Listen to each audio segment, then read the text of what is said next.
Hi friends, welcome on our YouTube channel Career Tutor. So today we are going to discuss about voice.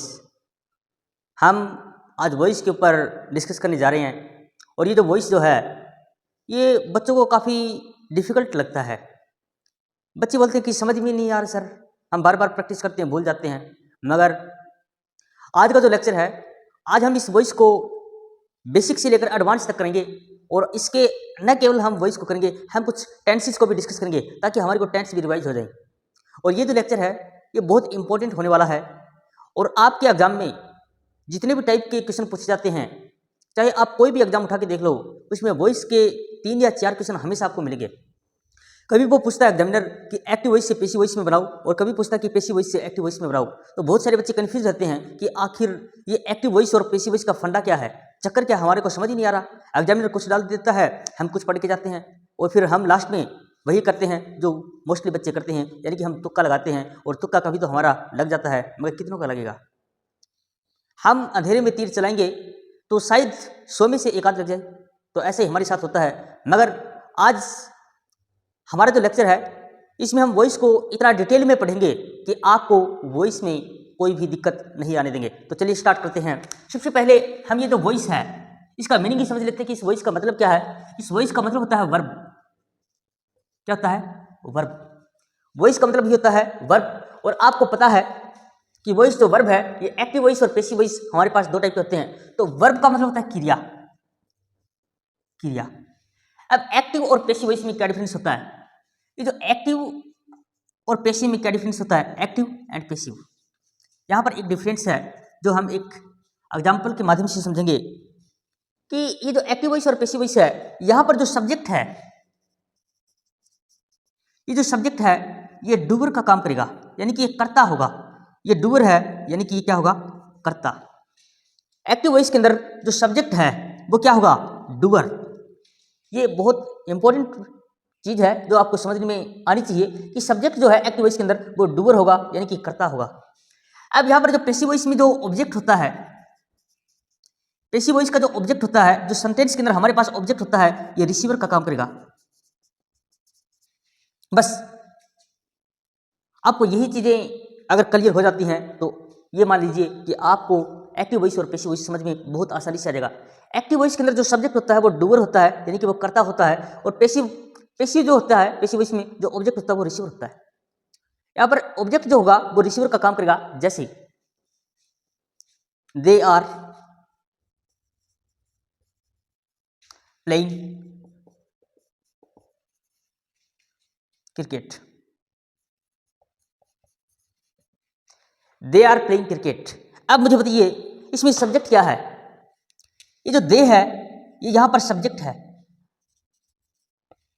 Are क्या है? Helping verb है। Playing क्या है? Main verb है। और cricket क्या है? ऑब्जेक्ट है। दे क्या है? सब्जेक्ट है। आर क्या है? हेल्पिंग वर्ब है। प्लेइंग क्या है? मेन वर्ब है। ऑब्जेक्ट क्या है? क्रिकेट है। यानी कि ये जो सेंटेंस है ये आपको पता है कि ये एक्टिव वॉइस में है। ये जो सेंटेंस है ये किस में है? एक्टिव वॉइस के अंदर है। ये सेंटेंस एक्टिव वॉइस में है। क्यों? क्योंकि यहां पर जो सब्जेक्ट है वो डूअर का काम कर रहा है, यानी कि जो दे है वो कोई भी हो सकते हैं। ये जो दे है ये सब्जेक्ट है और ये क्या कर रहा है? यहाँ डूअर का काम कर रहा है। यहाँ पर देखिए ये डूअर का काम कर रहा है। यहाँ पर जो क्रिकेट है ये रिसीवर, यानी कि इसके ऊपर एक्शन हो रहा है। तो ये है हमारा एक्टिव वॉइस सेंटेंस। और हम अब डिस्कस करने वाले हैं कुछ रूल्स, यानी कि एक्टिव वॉइस से पैसिव वॉइस में जब हम सेंटेंस को बनाते हैं तो हमारे पास कुछ रूल्स होते हैं। उस रूल्स का यूज करके हम सेंटेंस को पैसिव वॉइस में चेंज कर पाएंगे। तो चलिए स्टार्ट करते हैं हम how to make active voice into passive voice. आपको एक इंपॉर्टेंट इन्फॉर्मेशन बता देता हूं। वैसे तो हमारे पास 12 टेंसेज होते हैं। 12 टेंसेज होते हैं, 4 प्रेजेंट के, 4 पास्ट के, 4 फ्यूचर के, मगर 12 टेंस हो गए। अब 12 में से 12 टेंसेज हो गए। अब इस 12 में से सिर्फ और सिर्फ हम 8 का ही पैसिव वॉइस बनाते हैं। 12 में से सिर्फ और सिर्फ हम 8 का ही पैसिव वॉइस चेंज करते हैं और यही एग्जाम में पूछे जाते हैं। और थोड़ी सी एडवांस जब हम लेट का यूज करते हैं, जब हम ऑर्डर, रिक्वेस्ट और कमांड का यूज करते हैं, यानी कि इंपेरेटिव सेंटेंस यूज करते हैं, तो हम सारे के सारे जो एग्जाम में जो इंपॉर्टेंट जो टाइप है जो आती है एग्जाम में, हम उसको डिस्कस करेंगे। इसलिए आपको ये वीडियो एंड तक देखना होगा। तो चलिए स्टार्ट करते हैं। तो देखिए स्टार्ट करते हैं। Subject, helping verb, main verb और ऑब्जेक्ट, ये हमारे पास एक सेंटेंस के अंदर ये चीज़ होती हैं। एक सेंटेंस को कंप्लीट करते हैं तो सब्जेक्ट होता है, फिर हेल्पिंग वर्ब होता है, फिर मेन वर्ब होता है, फिर ऑब्जेक्ट होता है। अब देखिए हम करने जा रहे हैं important rules to change voice. Important rules to change voice. यहां पर देखिए ये जो सब्जेक्ट है, ये यहां पर मैंने सब्जेक्ट लिखा, ये हेल्पिंग वर्ब है, ये हेल्पिंग वर्ब यहां पर आएगा। ये यहां पर मेन वर्ब है, ये मेन वर्ब यहां पर लिख दिया, और ये ऑब्जेक्ट है, ये ऑब्जेक्ट यहां पर लिख दिया। अब देखिए एक्टिव वॉइस, ये क्या है? एक्टिव वॉइस, और ये क्या है? पैसिव वॉइस का फार्मूला। ये जो सब्जेक्ट है, ये पैसिव वॉइस में क्या हो जाएगा? ऑब्जेक्ट हो जाएगा। सब्जेक्ट जो है एक्टिव वॉइस का, वो पैसिव वॉइस में क्या हो जाएगा? ऑब्जेक्ट हो जाएगा। और ये जो सब्जेक्ट है, ये यहां पर ऑब्जेक्ट चलेगा। यानी कि यहां पर एक्टिव वॉइस के अंदर सब्जेक्ट क्या है? फर्स्ट में, और पैसिव वॉइस में सब्जेक्ट क्या चला जाएगा? एंड में। ये जो मेन वर्ब है, ये मेन वर्ब यहां पर आएगी, लेकिन सेम जैसे सब्जेक्ट ऑब्जेक्ट में गया, मगर जो हेल्पिंग वर्ब है ये आएगी according to tense. According to tense, यानी कि टेंस के अकॉर्डिंग क्या हो जाएगी? चेंज हो जाएगी। हेल्पिंग वर्ब टेंस के अकॉर्डिंग चेंज हो जाएगी। ये मेन वर्ब यहां पर है, ये मेन वर्ब जो है ये हमेशा और हमेशा, बहुत इंपॉर्टेंट पॉइंट है, ये हमेशा V3 ही आएगी। यानी कि वर्ब की थर्ड फॉर्म ही हम पैसिव वॉइस में यूज करेंगे। हमेशा आपको याद रखना है कि जब भी हम एक्टिव वॉइस से पैसिव वॉइस में जाएंगे तो हमारे को वर्ब की थर्ड फॉर्म लगाएंगे। मगर इसमें एक चीज इंपॉर्टेंट है, वो याद रखने लाइक ये चीज है कि जो हेल्पिंग वर्ब है वो हमेशा चेंज होगी अकॉर्डिंग टू टेंस। जैसे मेन वर्ब है, वो मेन वर्ब हमेशा V3 आएगी, सब्जेक्ट का ऑब्जेक्ट हो जाएगा। यह एक बेसिक सा स्ट्रक्चर है जो हमारे को वॉइस को चेंज करने में हेल्प करता है। एक बार रिपीट कर देता हूं, सब्जेक्ट का ऑब्जेक्ट में चला जाएगा, हेल्पिंग वर्ब ही रहेगी उसी के स्थान पर, मगर इसका अकॉर्डिंग टू टेंस आएगी, यानी कि हेल्पिंग वर्ब चेंज होगी। ये जो मेन वर्ब है, कोई भी सेंटेंस की मेन वर्ब है, वो किस में चली जाएगी? V3 में चली जाएगी, और ऑब्जेक्ट का ऑब्जेक्ट रहेगा यहाँ। अब देखिए एक छोटा सा एग्जांपल देखिए, यहाँ पर एक एग्जांपल लिखा हुआ है और ये एक्टिव वॉइस के अंदर है, दे आर प्लेइंग क्रिकेट। तो यहाँ पर अगर आपको ऑलरेडी पता है कि ये दे क्या है? ये सब्जेक्ट है, ये क्या है? हेल्पिंग वर्ब है, ये क्या है? मेन वर्ब है, और ये क्या है? ऑब्जेक्ट है। अगर हम इसको पैसिव वॉइस में बनाएंगे तो मैंने कहा था कि सब्जेक्ट जो है वो कहां चले जाएगा? ऑब्जेक्ट की तरफ, और ऑब्जेक्ट कहां चले जाएगा? सब्जेक्ट की तरफ। तो यहां पर ऑब्जेक्ट क्या है? क्रिकेट। सो क्रिकेट पहले आ जाएगा। ये टेंस कौन सा है? ये टेंस है present continuous tense. They are playing cricket, यानी कि प्रेजेंट कंटिन्यूअस है। तो cricket is being played by them. जब भी हम सब्जेक्ट को ऑब्जेक्ट लगाते हैं तो हम बाय लगाकर हम उसका ऑब्जेक्ट में चेंज करते हैं। So cricket is being played by them. अब ये देखिए, ये हेल्पिंग वर्ब जो है ये यहाँ पर चेंज हुई इज बीइंग में। ये रूल्स हैं जो आपको आगे बताएंगे। और ये जो प्ले जो ये जो वर्ब है प्लेइंग जो है, ये किस में चली जाएगी? V3 में। तो यहाँ पर ये V3 हो गया, बाय देम ये सब्जेक्ट का ऑब्जेक्ट में। So cricket is being played by them. तो ये एक छोटा सा एग्जाम्पल है जो आपको समझाने के लिए मैंने लिया है। और अब हम बताया मैंने आपको कि हम 8 टेंस का पैसिव वॉइस बनाएंगे। तो चलिए हम टेंस को और पैसिव वॉइस को दोनों एक साथ लेकर चलते हैं, ताकि आपको ये एक्टिव वॉइस और पैसिव वॉइस में कोई डाउट ना रहे और आपको क्लियर हो जाए। तो स्टार्ट करते हैं। अब हम डिस्कस करने वाले हैं कि सब्जेक्ट को जब हम ऑब्जेक्ट बनाते हैं तो बहुत सारे बच्चे जो नए हैं, जो फर्स्ट टाइम इस वीडियो को देख रहे हैं, वो थोड़ी सी कंफ्यूज हैं कि दे को देम कैसे बना दिया सर ने, कि यहाँ पर तो दे था, they are playing cricket and cricket is being played by them, तो सर ने ऐसे चेंज कैसे कर दिया? हमारे को तो रूल्स और रेगुलेशंस पता ही नहीं, हम तो फर्स्ट टाइम आए हैं। तो घबराने की बात नहीं है, इसको भी हम कवर कर लेते हैं। तो यहाँ पर how to change subject into object, यानी कि हमने बताया कि सब्जेक्ट को तो ऑब्जेक्ट में चेंज कर देंगे, लेकिन भैया करेंगे कैसे? चलिए, ही जो है ये सब्जेक्ट है, इसका हम ऑब्जेक्ट बनाएंगे तो ही का बन जाएगा हिम, सी का बन जाएगा हर, आई का बन जाएगा मी, बी का बन जाएगा एस, यू का बन जाएगा यू, दे का बन जाएगा देम, इट का बन जाएगा इट, और रमेश का बन जाएगा रमेश। बताइए कोई डाउट है तो? ये आपको याद रखने हैं जब आप एक्टिव वॉइस में पैसिव वॉइस में चेंज करते हैं सेंटेंस को। तो he, him, she, her, I, me, we, us, you, they, them, it, Ramesh, Ramesh. ये आपको याद रखना है कि यू हमेशा यू में रहेगा, यू को हम चेंज नहीं करेंगे, इट को हम चेंज नहीं करेंगे, और रमेश कोई भी नाउन है, रमेश क्या एक नाउन है, तो नाउन कभी भी चेंज नहीं होगा किसमें, ऑब्जेक्ट में। तो ये आपको इंपॉर्टेंट रूल्स हैं। अगर हमें ये चीजें नहीं पता होंगी तो हम एक्टिव वॉइस से पैसिव वॉइस में कभी चेंज नहीं कर पाएंगे। हाँ, मुझे एक बात याद आई कि मैंने पीछे के दो एग्जाम जो हैं उसको उठा के देखा, तो उन्होंने पैसिव वॉइस सेंटेंस दे रखा है और वो एक्टिव वॉइस में पूछ रहे हैं, यानी कि हमारे को प्रॉपर नॉलेज होनी बहुत जरूरी है। अगर आप पीछे के एग्जाम में उठा के देखोगे तो कहीं पर आपको सेंटेंस जैसे 4 सेंटेंस दिए हुए, जैसे 4 नंबर का एग्जाम दे दिया आपको, एग्जाम में 4 नंबर का, तो 2 पूछ रहा कि उसको डिवाइड कर दिया उसने 2 into 2, 2 में पूछ रहा कि एक्टिव वॉइस को पैसिव वॉइस में चेंज करो, और 2 में उसने पैसिव वॉइस में ऑलरेडी दिया हुआ है उसको एक्टिव वॉइस में चेंज करना है। यानी कि आपको इसकी बेहतर नॉलेज होना बहुत जरूरी है। तो इस वीडियो के इसलिए एंड तक देखना ताकि आपको समझ में आए कि क्या रियल में एक्टिव वॉइस और पैसिव वॉइस का इतना ही खेल है। ये तो खेल है चुटकियों का, और मैं आपको इस वीडियो में एक थोड़े से टाइम में आपको पता ही नहीं चलेगा कि कब आप एक्टिव वॉइस और पैसिव वॉइस सीख लेंगे, लेकिन आपको वीडियो एंड तक देखना होगा। तो चलिए शुरुआत करते हैं प्रेजेंट टेंस से।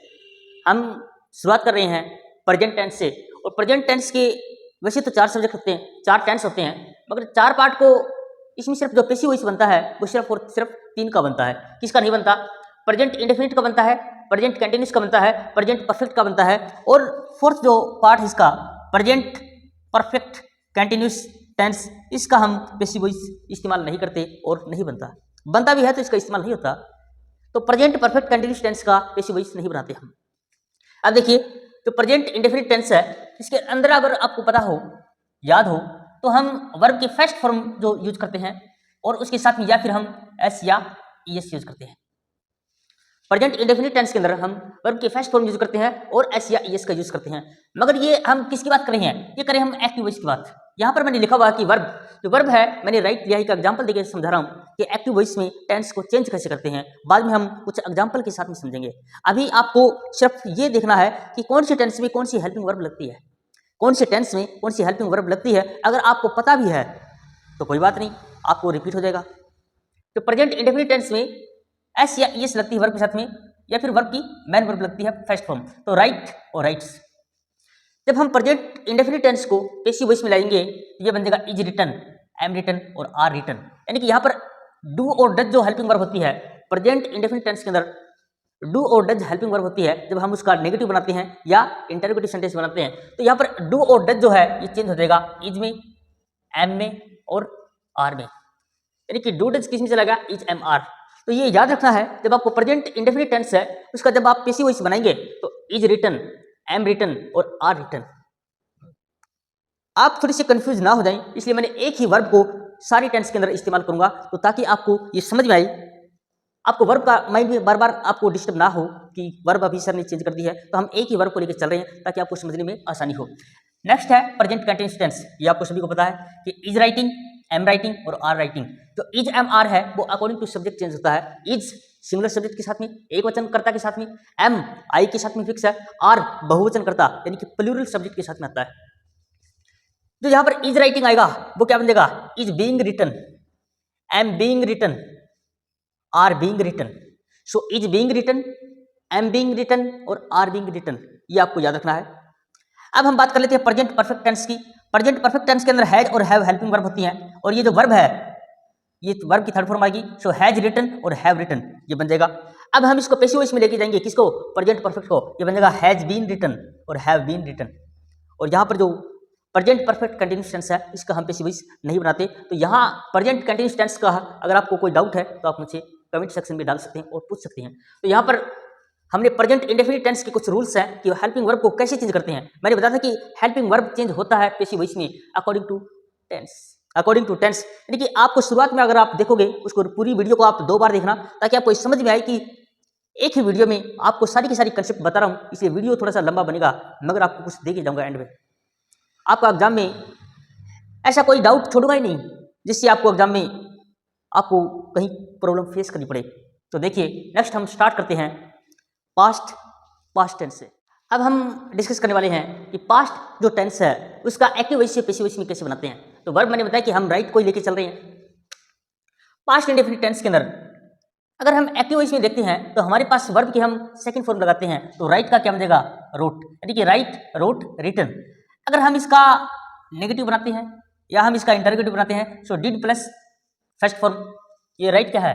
First form. अगर हमें इसको पैसिव वॉइस में बनाना है, यानी कि पास्ट इंडेफिनिट टेंस है, अगर हम उसका पैसिव वॉइस बनाएंगे तो क्या बनेगा? वाज रिटन और वर रिटन।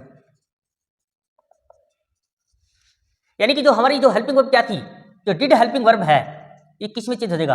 ये जो डिड हेल्पिंग वर्ब है ये वॉज और वर में चली जाएगी, ये याद रखना है। जो डिड हेल्पिंग वर्ब है वो वॉज और वर में चली जाएगी। तो आपको प्रेजेंट इंडेफिनिट टेंस समझ में आया कि वाज रिटन और वर रिटन।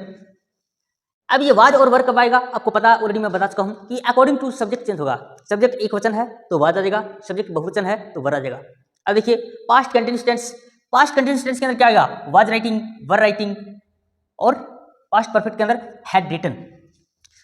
अब देखिए जो पास्ट जो कंटिन्यूअस टेंस है, पास्ट कंटिन्यूअस टेंस को हमने जब जैसे present indefinite present continuous tense को हमने चेंज किया था कि is being written, am being written और आर बीइंग रिटन, वैसे ये बन जाएगा was being written और were being written, were being written। अब देखिए पास्ट परफेक्ट टेंस को हम हैड रिटन होता है, हैड रिटन को कैसे करेंगे? ये बन जाएगा had been written, had been और written, had been written, had been written. अब हमारे पास इंपॉर्टेंट जो चीज आती है वो आती कि तो तीन टेंस हमारे प्रेजेंट के हो गए, तीन हमने पास्ट के चेंज किए, मगर याद रखना फ्यूचर में हम सिर्फ दो ही टेंस का पैसिव वॉइस में चेंज करते हैं, फ्यूचर इंडेफिनिट और future perfect tense, future indefinite और future perfect tense. Shall write और विल राइट, आई और वी के साथ में शैल लगता है, बाकी सब के साथ में विल लगा देते हैं। सॉरी, आई और वी के साथ में हम क्या लगाते हैं? Will, I will go, I will do this. So I और वी के साथ में हम क्या लगाते हैं? विल, और बाकी सब के साथ में शैल लगाते हैं। देखिए शैल राइट ये बन जाएगा, जब हम इसको एक्टिव वॉइस में हम लिखते हैं शैल राइट और विल राइट, और पैसिव वॉइस में चलेगा shall be written, will be written. Future indefinite tense के अंदर शैल बी रिटन और विल बी रिटन में चेंज हो जाएगा। अब हम फ्यूचर परफेक्ट टेंस की बात करें, फ्यूचर परफेक्ट टेंस के अंदर जो शैल हैव रिटन ये बन जाएगा shall have been written, shall have और बीन इसमें ऐड हो जाएगा शैल हैव बीन रिटन, और ये बन जाएगा विल हैव रिटन का बन जाएगा विल हैव बीन रिटन। यहां पे आप इसका स्क्रीनशॉट ले सकते हैं ताकि आपको ध्यान रहे, आप इसको देख सकें।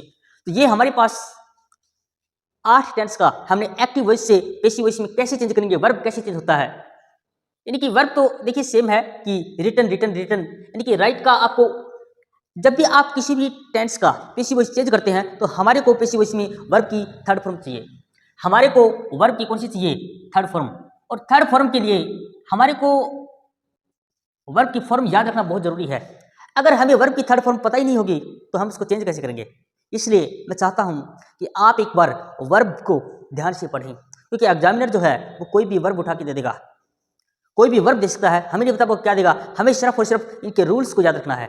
अगर हमारे को रूल्स पता है और हमारे माइंड में हैं तो वर्ब जो है, अगर हमें उस वर्ब की थर्ड फॉर्म पता है, अगर हमारे को रूल्स पता है, अगर हमारे को वर्ब की थर्ड फॉर्म पता है, तो एक्टिव वॉइस पैसिव वॉइस चुटकियों में चेंज हो जाएगा। क्यों? क्योंकि आपको रूल्स पता है, आपको पैटर्न पता कि चेंज कैसे होते हैं। बहुत सारे बच्चे कंफ्यूज क्यों होते हैं? क्योंकि उनको रूल्स पता ही नहीं है। तो चलिए हम इनके एग्जाम्पल भी करते हैं ताकि हमें ये समझ में आए क्या ये रूल ऐसे जैसे हमने बताया क्या ऐसे इंप्लीमेंट भी होते हैं। हाँ जी, ये जानना बहुत जरूरी है। इसलिए आपको इस वीडियो को एंड तक देखना होगा, क्योंकि अभी तो हमने सिर्फ इसके रूल बताए हैं, अभी हमने एग्जाम्पल नहीं किए, और कोई भी चीज को उसकी कसौटी के ऊपर कसना बहुत जरूरी है। किसी ने कहा कि आपको यहां से वहां जाना है, मगर आप जाके नहीं देखोगे। किसी ने कहा कि आगरा में ताजमहल है, और आपने सुन लिया, चलो ठीक है आगरा में ताजमहल है, मगर क्या एक्चुअल में आगरा में ताजमहल है वो कौन बताएगा? इसलिए आपको वहां आगरा में जाना पड़ेगा, आपको तकलीफें उठानी पड़ेंगी, आपको ट्रेन का टिकट बुक करवाना पड़ेगा, तभी तो आप आगरा में पहुंचेंगे। ऐसे ही मैंने बता दिया कि ये रूल्स और आप इसको चेंज कर लेंगे तो नहीं, आप इसको करके देखेंगे हम इसी वीडियो के अंदर और अभी इनको करके देखेंगे ताकि हमें पता चले कि क्या ये रूल ऐसे इंप्लीमेंट होने से क्या पैसिव वॉइस चेंज हो जाता है। हाँ जी, sure, I am sure it will change automatically. ये चेंज हो सकते हैं, कैसे होंगे वो हम इस वीडियो के एंड तक आपको पता चलेगा कि एक्टिव वॉइस से पैसिव वॉइस चेंज करना एक बहुत आसान काम है। ये एक हवा बनाया हुआ है कि पता नहीं एक्टिव वॉइस से पैसिव वॉइस चेंज कैसे होते हैं। ऐसा नहीं है, ऐसा बिल्कुल भी नहीं है। तो देखिए हम एग्जाम्पल के साथ में करते हैं। चलिए दोस्तों, हमने इस वीडियो में पार्ट 1 कवर किया है। ये हमारा एक्टिव वॉइस से पैसिव वॉइस चेंज करने का हमने पार्ट 1 बनाया है। और अगर हम इसको पार्ट 2 जो है वो हमारी नेक्स्ट वीडियो में हमने जितने भी रूल्स जो हैं वो किए हैं, यहाँ पर जितने भी मैंने 8 टेंस के जो रूल्स बताए हैं वो आपको नेक्स्ट वीडियो में हम विद एग्जांपल्स कवर करेंगे। और इसमें एडवांस काफ़ी सारे एग्जांपल्स के साथ में हम जो पीछे के एग्जाम में जितने भी टाइप के क्वेश्चन पूछे गए हैं एक्टिव वॉइस और पैसिव वॉइस के ऊपर, हम उनको कवर करेंगे नेक्स्ट वीडियो में। तो आपको आने वाला वीडियो भी जरूर देखना है और हमारे चैनल को सब्सक्राइब करें, वीडियो को लाइक करें और दोस्तों को शेयर करें, क्योंकि ये वीडियो जो है बहुत इंपॉर्टेंट होने वाला है। तो थैंक यू सो मच, मिलते हैं नेक्स्ट वीडियो में।